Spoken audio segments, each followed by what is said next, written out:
ইফতারের দোয়া জানা আছে ভাই? আমরা একটা দোয়া কমন জানি বাংলাদেশে মানুষ, সেটা হলো আল্লাহুম্মা লাকা সুমতু আলা রিজকিকা আফতারতু। এটাও হাদিসে বর্ণিত হয়েছে, কিন্তু হাদিসের সনদ নিয়ে অনেকে কোনোটা নিয়ে আলাপ তুলেছেন, প্রশ্ন তুলেছেন। আল্লাহুম্মা লাকা সুমতু মানে হলো, হে আল্লাহ আপনার উদ্দেশ্য রোজা রেখেছি, ওয়া আলা রিজকিকা আফতারতু, এবং আপনার দেওয়া রিজিক দিয়ে ইফতার করেছি।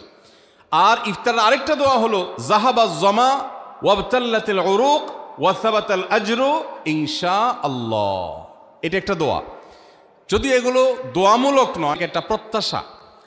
এর অর্থ হলো যাহাবাজ জামা, আমার পিপাসা দূর হয়ে গেছে।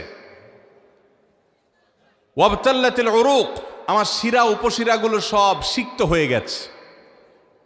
ওয়া সাবাতাল আজরু ইনশাআল্লাহ, এবং আল্লাহ চাহেন তো এই রোজার বিনিময় আমার সাব্যস্ত হয়ে গেছে আল্লাহর কাছে, এটা স্থির হয়ে গেছে। এটা হলো ইফতারের দোয়া।